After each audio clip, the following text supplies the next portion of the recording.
മലപ്പുറം തെന്നലയിൽ കൊട്ടിക്കലാശത്തിൽ മാരക ആയുധവുമായി UDF പ്രവർത്തകർ. മരം മുറിക്കുന്ന വാളും യന്ത്രവും പ്രവർത്തിപ്പിച്ചായിരുന്നു കൊട്ടിക്കലാശം നടത്തിയത്.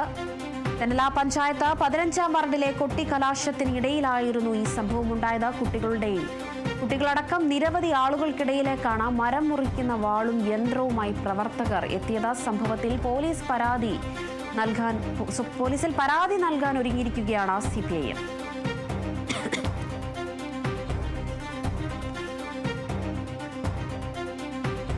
മലപ്പുറം തെന്നലയിലാണ് കൊട്ടിക്കലാശത്തിനിടെ മാരക ആയുധവുമായി UDF പ്രവർത്തകർ എത്തിയത്. ഇന്നലെയായിരുന്നു മലപ്പുറത്തേക്ക് കൊട്ടിക്കലാശം നടന്നത്.